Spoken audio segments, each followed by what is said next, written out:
You want the best for your kids, but the best can be expensive. Not at Once Upon a Child. Their everyday prices on the gently used name brands you want for your kids are up to 70% less than retail every day. And Once Upon a Child carries sizes up to Youth 20, so they've got all the kids covered. Don't pay full price this year. Stretch your back-to-school budget at Once Upon a Child. Once Upon a Child in Douglasville, off Chapel Hill Road, and in Noonan, off Bullsboro Road.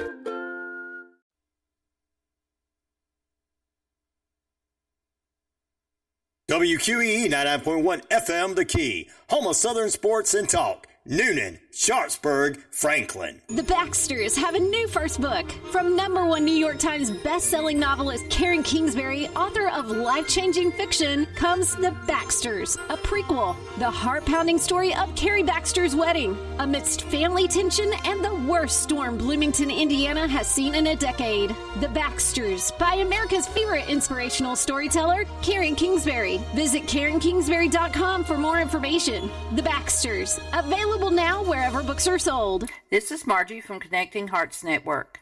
I'd like you to take just a moment and listen to Linda Kirkpatrick explain to you what Family Patterns Matters is all about. Family Patterns Matter works with youth and their families to help overcome barriers that prevent their success. We meet twice a month with mentoring, tutoring, teaching life skills, resilience, gratitude, and kindness. We also bring music and art therapy.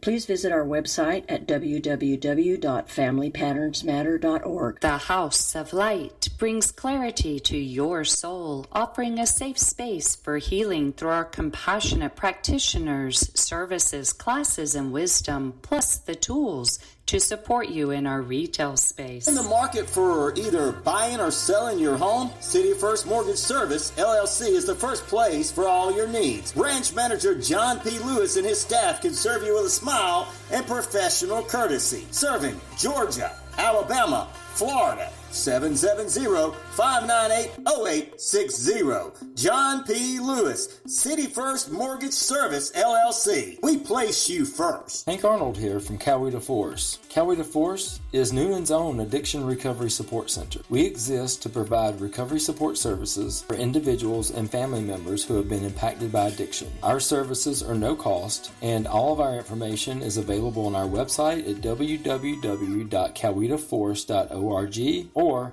follow us on Facebook. For a complete and thorough clean of your vehicle, don't use one of those convenient store car washes. Harrington and Sons, 16 Jackson Street, completes inside and outside detail work, cleans and beautifies. Harrington and Son, 16 Jackson Street, Noonan, 404-380-0622. First, they said cigarettes were safe.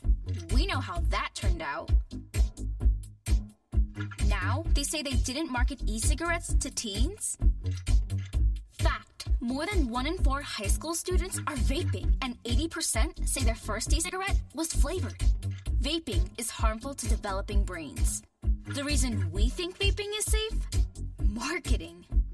Same lies, different day. Tell Big Vape to quit lying. Welcome into Health, Happiness, and Harmony Hour with Dr. Lewis Boynton. Your session has been booked. It's now time for you to tune in here and get positive vibes, great information, and much more. Here is your host, Dr. Lewis Boynton.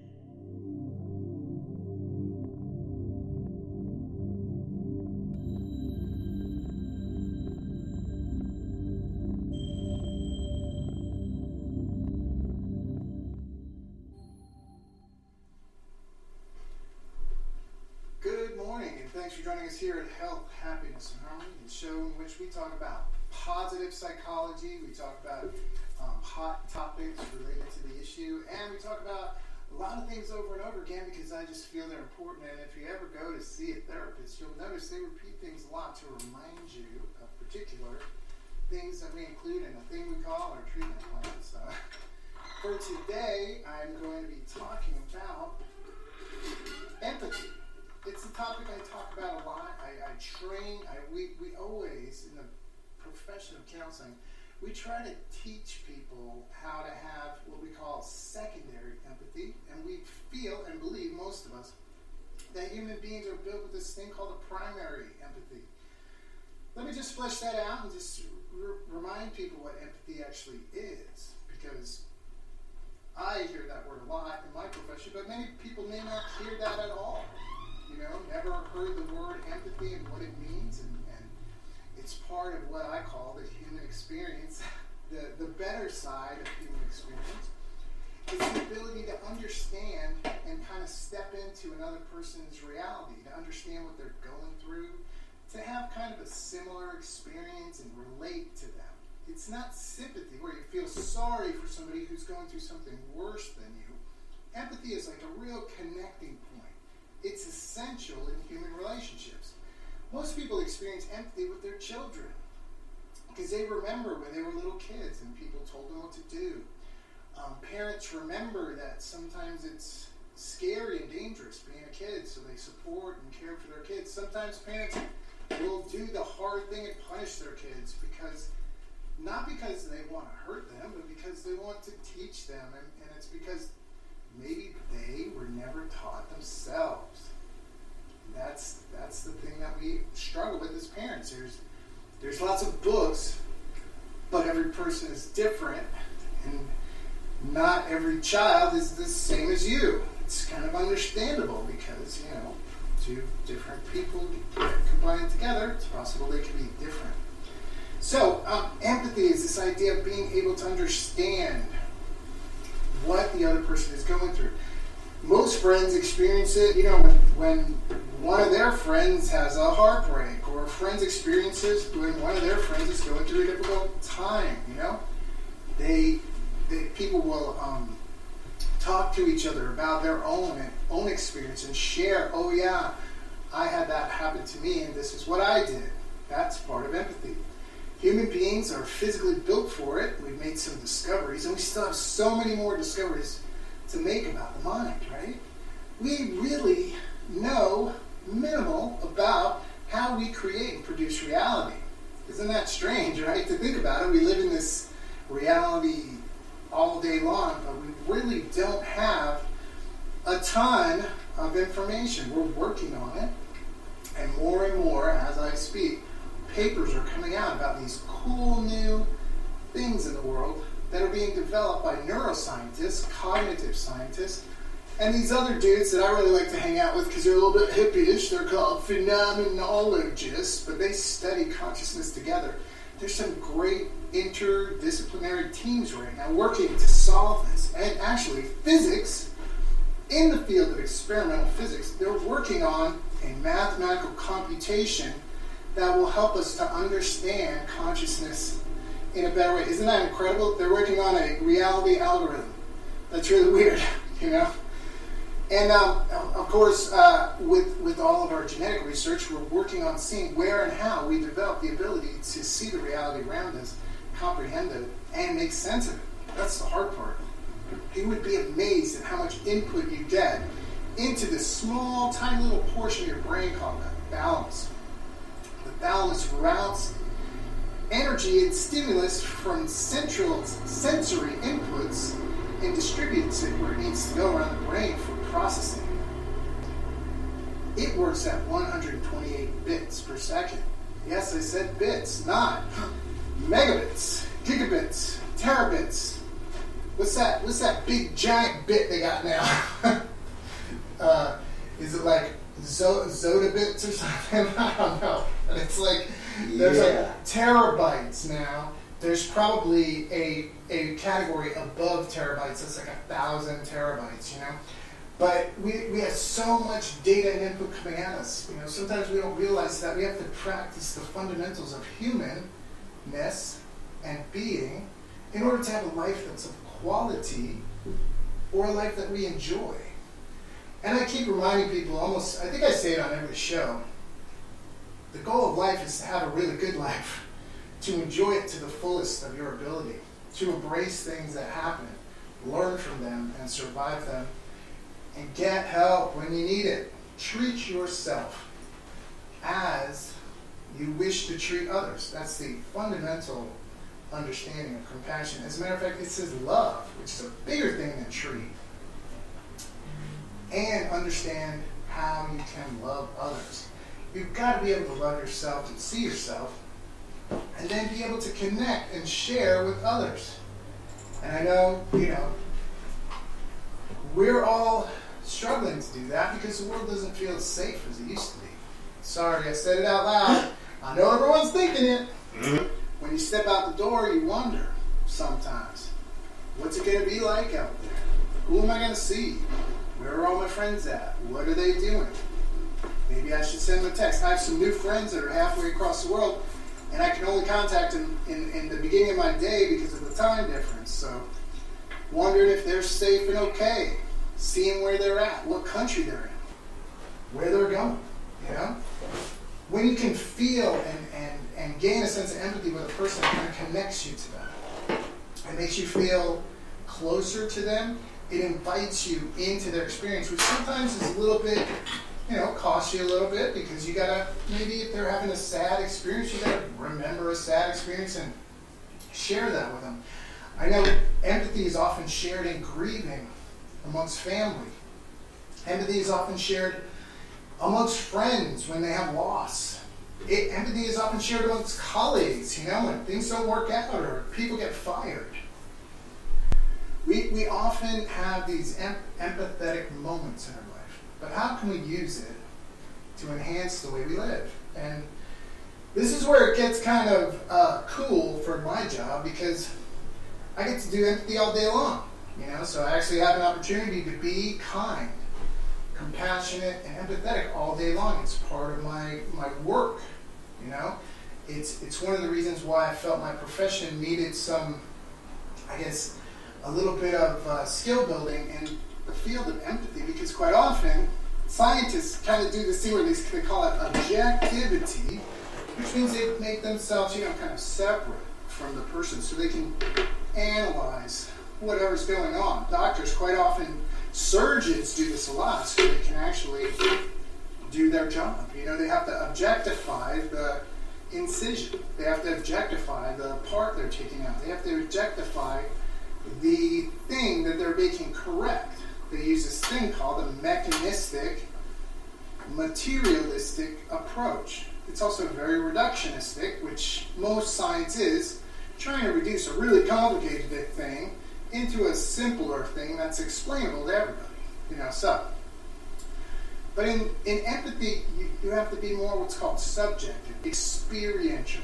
You have to be able to understand and sort of get into this experience. It's a deep, deep form of connecting with another human.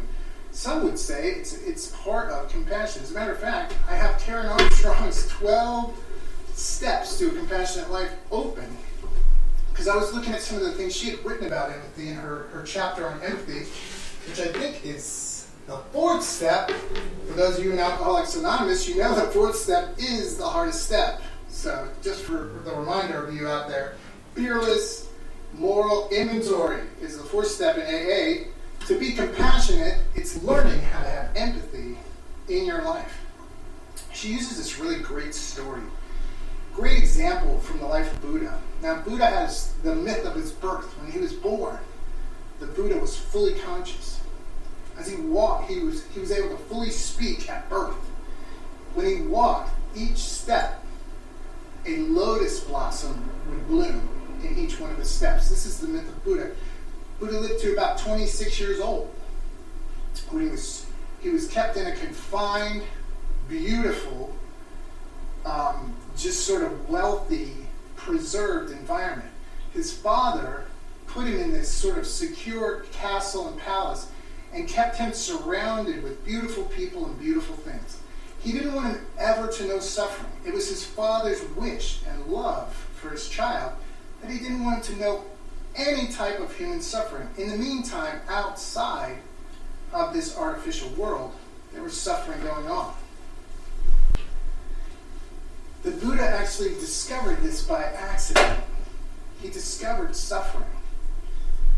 As the story goes, he was approached by somebody, and it was an old man, and he had never seen anyone as old.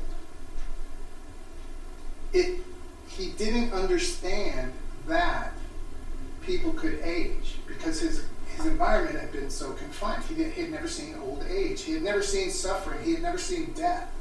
He had never seen any of the things in life we all experience: loss, grief, loss of friends. He never had that.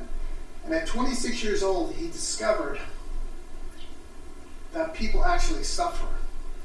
And because of his particular heart, I guess, as the legend goes, he immediately left home to find and seek out the end of suffering for all mankind. Now, if that's not empathy, dude, that is definitely some empathy, as the legend goes, right? I wasn't there. I don't know about it. Part of the myth, right? That's what she says. It's part of the mythos. It's the idea that you have to understand the whole of life before you can make changes. You have to understand who you are. You have to be able to understand and explore your own central, spiritual, psychological, Aristotle called it the soul, or the psyche. That's how we actually got psychology, because Aristotle said, this is the psyche. It's a combination of body and mind. It's the thing that propels you through life. It's the thing that gives you what we call vitality, the zest. There's people who really live their life and they go out and do it, and then there's other people who survive their life, endure their life, feel as though life is a weight to be carried, right? Instead of an opportunity to lift that weight for others. That was a good one, huh? Mm-hmm. Copyright Health Happiness and Harmony Show. Put that one in the philosophy books. But we have all these great lessons from history that show us this. We have great figures who are spiritual in nature. I think of Mahatma Gandhi, who said, eventually people, no matter how they beat you or treat you, they will eventually see their own injustice if you don't act in violence against them. If you just demonstrate on principle that you have a different idea, you're willing to stand up and debate them, speak with them, even endure insults from them because you believe in it so strongly, you can commit to a compassionate exercise of your privilege as a human. He felt that and he believed that, and it actually worked for him because he thought eventually people will learn. When they see suffering and they look at it in the face, they will understand based on their own experience. And that's a deep, deep, deep level of empathy. And it's a very difficult way to teach people empathy. There's this guy, Pablo Freire. He's a very serious social justice writer. Like, he's intense. He writes about the oppression of the masses. And he says in his book, Pedagogy of the Oppressed, which is really like the education of the oppressed, like the understanding and teaching of the oppressed. He says the oppressed have to teach the oppressor. They have to teach them the way to be better, to advance, to overcome. And oppression comes in many forms. Every day, some people are oppressed by waiting in line at the coffee shop. Some people are oppressed in deep political, social things all over the world. Some people are oppressed in jail right now, internationally. But the truth is, the way to overcome it is to understand, to step into somebody's experience, to not feel as though there's only the violent solution, that there's only anger, only rage to solve things, but there's understanding. There's compassion. There's a heart for another who's just like me. In Alcoholics Anonymous, they used to say "yet." It was a little acronym they had. You are eligible too for anything that happens. They would do that to say that, hey, when you're using, when you're abusing, when you're dependent, anything could happen, especially if you're so intoxicated you do not know what you're doing. And with empathy, that's kind of a really cool position to take, This really cool phenomenologist. He's written so many great articles. He's the current editor of the Humanistic Psychologist. He's a fellow for Division 5 of the APA. His name is Scott Churchill, Dr. Scott Churchill. He says that we need to develop, as a sense, this thing called compassionate phenomenology. And I know that's such a long word to pronounce and even harder to spell, But the idea is to understand others. It's like a deep, deep sense of what empathy could possibly be. And it's important for us as humans to have it. We can't just be afraid and shut people out. The world becomes closed down. The world becomes lonely. The world actually becomes a little bit more unreal, because if you don't talk to people and see who's safe and who's not, if you don't do social things, if you don't do things that are helpful, that are, make you want to live, it becomes harder and harder to exist, and your world becomes smaller and smaller. I'm sure we all remember, I keep bringing up this date, but I remember March when we closed everything down. I think we did a show like a day later.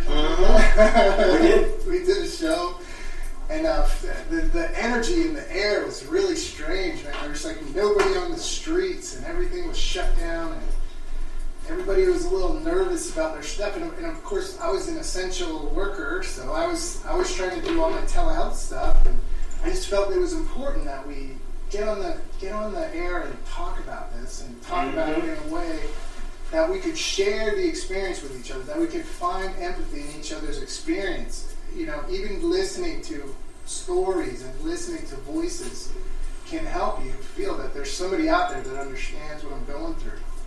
And it's not a they're better than me thing, it's a we're the same thing. You know what I mean? We're equally shared in the suffering that went across civilizations, you know? We have that stuff going on, and it's good to be able to feel it and seek it and actually build it. It's cool the way the human body is built. We're built to have this thing go on where we're kind of in balance. We call it homeostasis. But we also have this force within us that provides the energy to get to homeostasis. It's called allostasis. Allostasis is our biology working to create a balanced system so we can function and thrive. Isn't that cool? That's our physical body. Sometimes, and I believe this, although we're working on understanding the science, humans can alter and make processes that are like involuntary. We can make them voluntary in our body. Like we can make our heart rate go real fast if we want. We get worked up and nervous. We're like boom, boom, boom, boom, boom, boom, boom. If you meditate and practice, you can actually change your respiration rate. You can lower your blood rate. You can actually help deal with pain in a more efficient way. And you can actually help your brain get into these cool states called beta states. These between 8 megahertz and 40 megahertz of brain output, which is pretty cool. But you get into these states that are not quite sleep, but rest states that help you to focus, concentrate, and kind of live a better life. But all that takes practice and consistency, which humans, you know, we like habits, but we have a little hard time with the healthy, consistent things. Some people do, some people don't, but I think in the mental health world, we all struggle with consistency. And what I'm discovering now, later on in my life, is that if you become more consistent, your mental health will improve, especially when you're in therapy. Listening to your therapist really helps. When you're in therapy, sharing and finding an empathetic provider will really help you versus a more objective scientific provider. I'm not saying that they're worse or better. I'm just saying for most people, and most counselors and clinical social workers have huge hearts and are great at having empathy. But there are some folks that are good at this testing and assessment stuff. They do stuff a little bit more scientifically. That's all I'm saying. So make sure you're in the right area. Because some people are really good at assessments and okay at therapy, and some people are really great at therapy and okay at assessments. That's all of us. We have different skills. Some people are really good at teaching and counseling. Some people are really good at counseling and not good at teaching. All that stuff is known in our field, but the idea is find the right person for you. The person that can help you to learn how to grow yourself, how to find who you are, how to improve things in your life by teaching you and helping you to gain this thing called empathy. And once again, I said, there's a theory out there, the primary and secondary empathy, but most people know this simple empathy just when, usually when you see somebody like you or somebody who reminds you of you, sometimes it's family members, you feel connection. You feel like you can understand where they are. Whether you're jealous or happy or sad, but you can really understand where they are. Maybe you grew up in the same neighborhood. Maybe you know people for the same period of time. Maybe you have common relatives, things like that. Maybe it's work, so you know what kind of work they do and what environment they're in. But the truth is, we all have that primary, most of us have that function. If you don't have that function, or you're having a struggle with that function, you might want to go and check out and see a professional. If all you're doing is hating, and all you're feeling is fear, and you feel stuck in life, like it's not moving, and you can't trust anyone in life, that's a really important thing to remember and a good time to go out and seek professional help. And I know it's hard to get into the therapist's office now because a lot of people are seeking help, but you don't want to live a life filled with anger and hatred. Remember, it builds, it doesn't get less. You may ignore it, but really all you're doing is, all you're doing is putting dry leaves on a pile of embers, if you know what I mean. It's an old camping thing. You don't put dry leaves on a pile of embers, man. You got to put a bucket of water on there. If you throw them dry leaves on there, you could start a forest fire. And we see a lot of forest fires going out there in society, if you know what I mean. If you hate and you feel anger, your solution is violence. If you seek out help and you find kindness and compassion, it can help to diffuse some of the anger. Lots of people understand anger and fear, and a lot of people hold anger and fear because they don't want other people to know it. But the truth is, it takes a toll on your body. Think about how much calorie energy you burn just by thinking regular. 23% of all the things you take in, you kind of use up around in your brain. This is their estimate right now. 23%, almost a quarter of all the intake in food goes to power your brain. Majority of that is automated processes, breathing, digestion. We have different systems, endocrine, we have the nervous system, we have the cardiology, all your specialty doctors, get paid the big bucks, except for plastic surgeons. They're specialty in visual improvement, I guess. And they work primarily on the skin, which is kind of a big organ. Okay. So, but what I'm saying is, if you need help, if you're filled with rage and anger, if you feel like the world is, you're unsafe in the world, I guess, or you're unable to trust the world around you, it's a really good time to seek out and get help. Just look on Psychology Today, or look in ACA guidelines, or call the LPCA of Georgia. They're a professional licensing board, and they can always help you to find somebody. And somehow, if you don't have money, there's institutions around that help out with free services. And some people give you discount services, and some people can actually help you get on insurance if you meet the right criteria at different kind of government agencies. So it is available, and sometimes it takes a lot of work. And sometimes you have health benefits that you just don't use. If you have what's called an employee assistant program, maybe you can get in for a few sessions to see if you even like doing therapy. And most people I know who get connected with a therapist that's good for them, they really enjoy it, and they make work.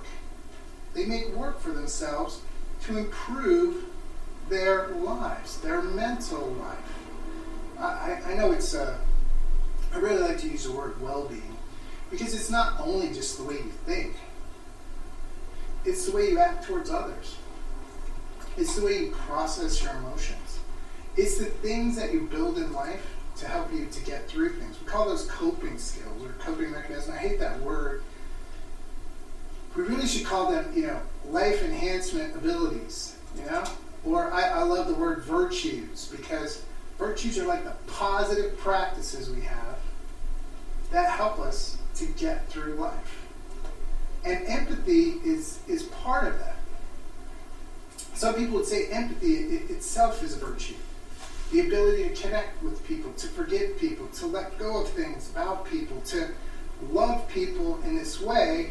It's not romantic, it's not sexual, it's an unconditional agreement between two humans that, hey, we're equal, on equal footing, and we have the same experience in this moment.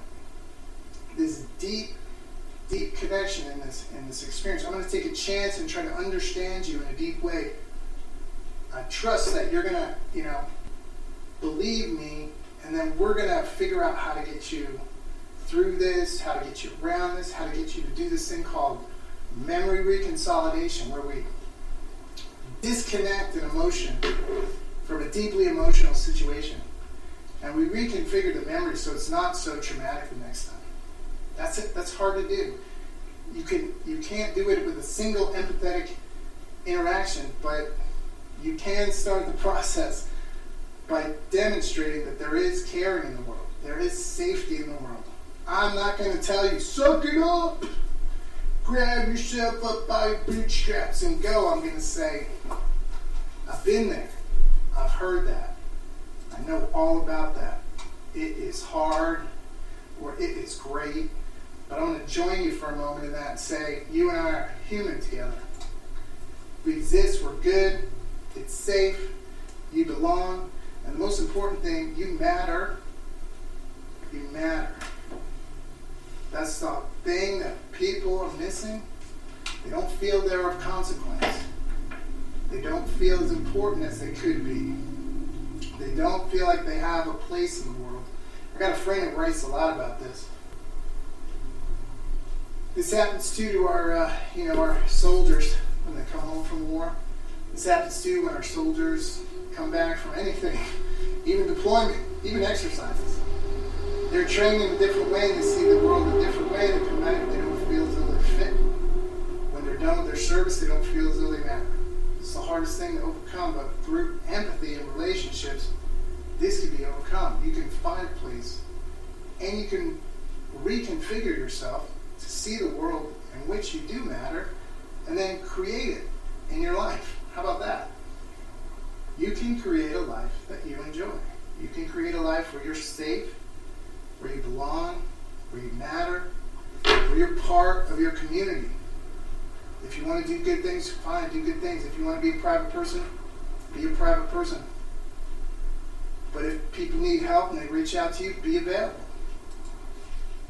Find in your heart something to do. I know I talk to a lot of different people all day long from a lot of different careers, and I met some really great people lately, and I was just traveling overseas talking to some great people there. There are these guys that are called narrativists. They're guys who write stories, who are literary critics, who are scientists. Some of them are like NGO owners, and they go all over the world and they write about their experiences helping other people in refugee camps. And I met people who go to Afghanistan and film conflict zones so they can teach people about what happens during war. And it's very hard to look at, I'm telling you. I watched some of their stuff. I met people who do this thing called analytical philosophy, and all of them, all that stuff.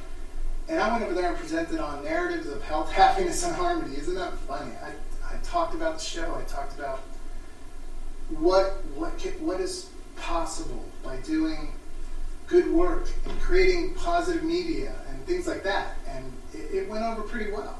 And I was impressed. They understood. As a matter of fact, some of the stuff they didn't understand, but some of the stuff they did understand. But I guess maybe it's a little bit of language barrier. But the truth is, in that, I gained a sense and talked to some people and was able to make some really deep connections. And they really understood the ideas of mine. And I love that. And in academia, we developed that sense of connection sometimes. It used to be a lot stronger in the States. It's still very predominant in Europe, I think. I don't know. It was my first time at this conference overseas.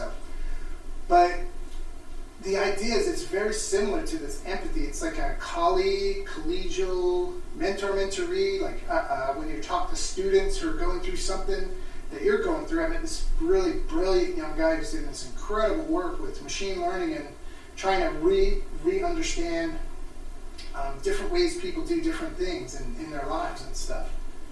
And I talked to him and him and I had a connection because I could see he was exactly like me in the way he worked. He had a lot of ideas, but it was a hard time narrowing all the ideas he had into a single comprehensive point.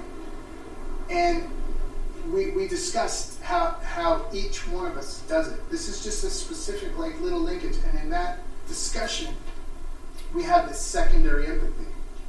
We had an understanding between humans. I get what you're doing in your life. I understand it. I think it's good. I think you should pursue it. I think you should do better. And then I shared my ideas. And in the same way, he said to me, in his way, he's like, wow, that is great. That's a great thing you're doing. You know, his accent was a little different. His English wasn't as good as my English, but my Finnish is terrible, so we probably didn't really have a deep understanding, but there was a human connection that was beyond language, is what I'm saying. And empathy is this thing that sometimes is beyond language. And most people out there have felt it. Usually it's with someone you're very, very close to. And I hope for those of you who have been in therapy, you have felt that your therapist actually got you. That's what you want. You want your therapist to have empathy. You want your therapist to make you feel as though you exist and you're important. For that special time, it's about you. You have somebody on your side. You got somebody working with you to get you through the hard spots, somebody with you to explain what's going on, somebody with you who can really understand your thinking. Because understanding your thinking is usually the first step when you go to a psychotherapist, right? You got to know how you see the world, how you see yourself, how you create your day. What are your strong parts of the day? When do you do the best? When do you feel the most awake? How much are you sleeping? Do you have a problem sleeping? That's another big thing. Human beings need 7 to 9 hours of sleep. Human beings need at least 120 minutes of exercise. It can be light exercise or strong exercise, but we need about 120 minutes a week of exercise dedicated to just us. You know? We need to understand that exercise is important. And then nutrition. It's hard to know and keep a very healthy, nutritious diet. I know it's expensive, but there are ways which you can go and find places to get good food to eat. There are recipes you can prepare, supplements you can take, but trying to eat a more healthy and nutritious meal is to everybody's advantage. Back to empathy, though. But when you understand others and what they're going through, you can kind of understand their experience. Carl Rogers said, we risk the effort to step into somebody's experience. He was talking about therapy. He also talks about conditions to kind of get you ready, you know? And one of them is to, take away your judgment of others. You know? You don't have to judge someone based on you and your beliefs. You don't have to.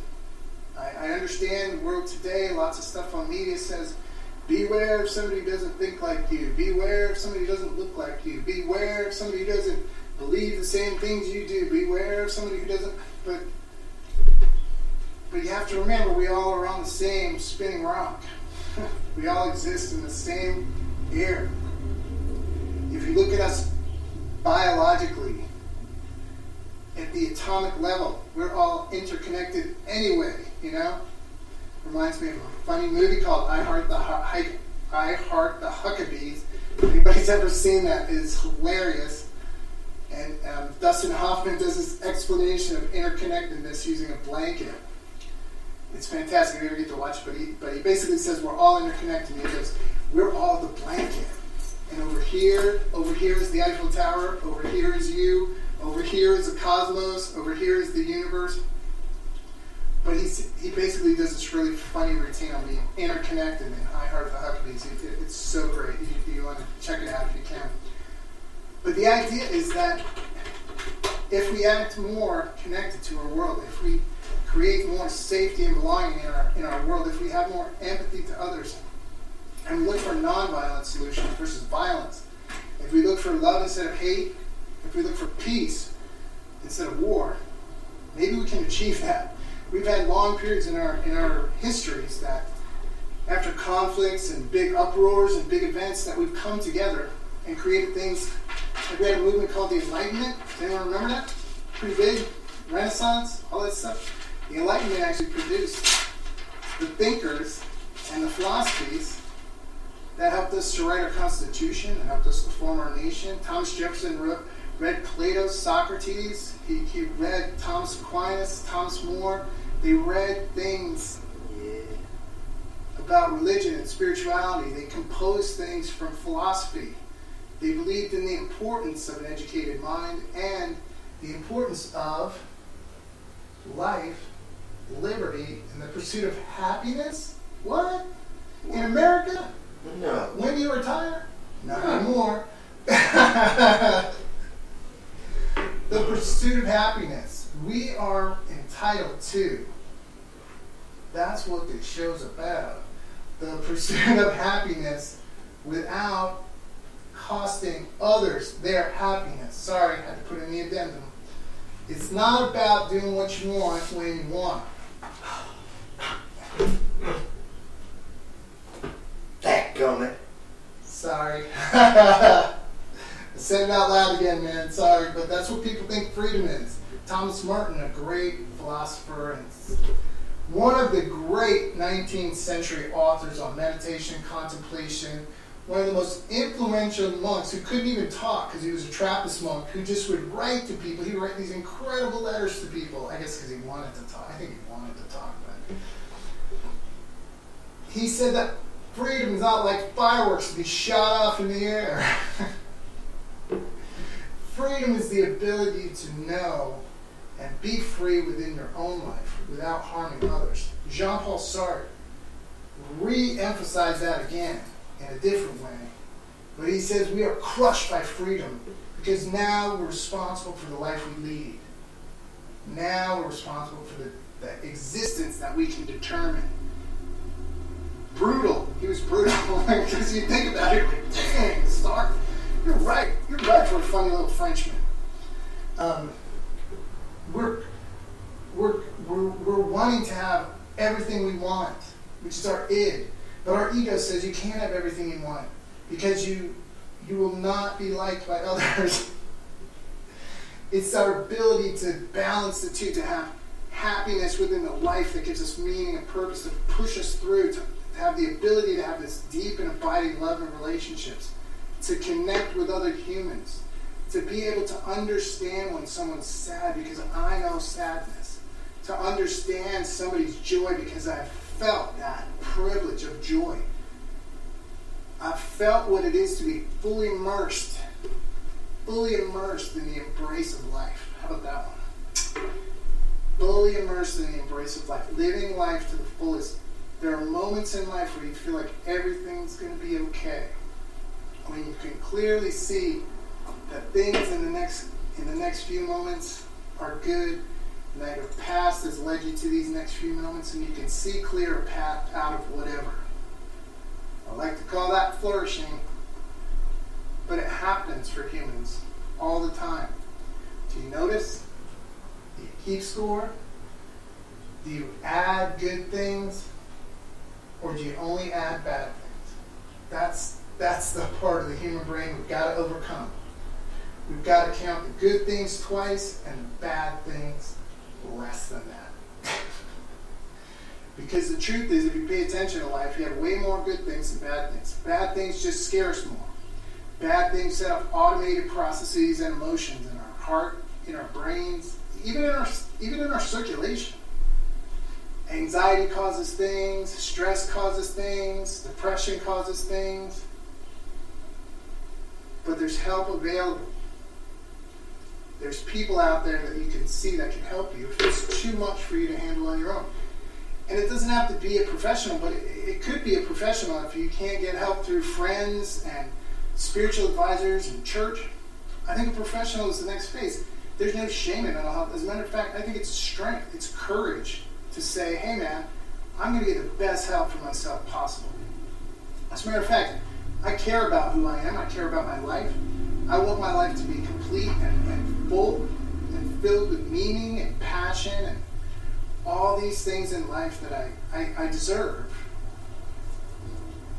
without impacting or hurting anybody else. When we were talking about that thing about how people make money nowadays, I don't know, my generation, we had a limit to how much we would make money, you know, like we didn't really want to work in nuclear waste, you know, we didn't want to work like at Homer Simpson's factory. Didn't want to work for Mr. Burns.